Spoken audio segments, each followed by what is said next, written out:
All right, Rick, thank you.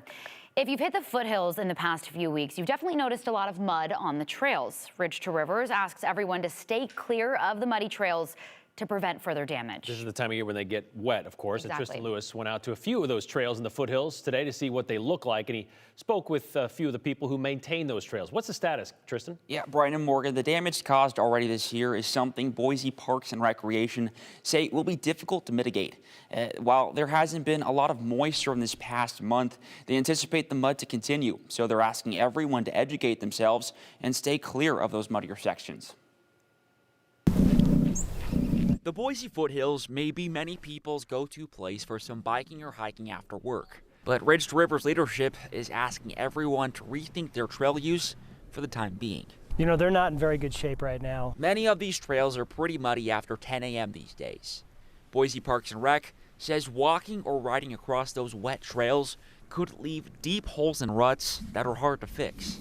And we even think there are some trails that we're not going to be able to do any maintenance on, that we'll have to possibly even redo the trails. Idaho Trails Association helps maintain and conserve trails like in the Boise foothills. It's just a huge job that takes everyone to keep those things open. Melanie Vining, the executive director of ITA, says she teaches volunteers about the leave no trace tactic. Try to leave behind, no sign that you were there. She notices people who use the muddy trails oftentimes walking on the side, which she says widens the trail and destroys the vegetation. Working with Ridge to Rivers, we've talked a lot about how a lot of what you're doing out there is just trying to fix those impacts of people traveling and making that wider and narrow that trail back up again.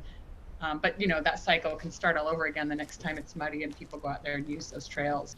Boise Parks and Rec have had discussions in the past about possibly penalizing or citing those who ignore the don't use muddy trail signs. To create resource allocation for that is very, very difficult to do. It almost seems counterproductive to the concept of having a free trail system that is owned and utilized by everyone. For now, they're keeping their focus on education.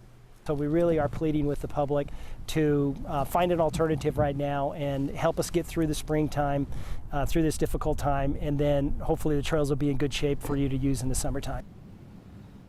And Doug Holloway with Boise Parks and Rec says the cost to repair the damaged trails just depends on the extent of the damage. Sometimes it can just be sections of a trail, but other times it can be larger connections, which will cost more and take longer to fix. And Brian and Morgan, he does say it is okay for people to use the trails early in the morning when that dirt is frozen, but once trail users start to feel some wetness on the ground, that's when they should rethink their plans. Yeah, it's not fun to be on the muddy trails either. And Tristan, Ridge to Rivers also lists trails online that people should avoid because they're made of clay, have a lot of clay in the Boise foothills. When it gets wet, clay dries really slowly, it clumps together, which is of course why we see those deep ruts.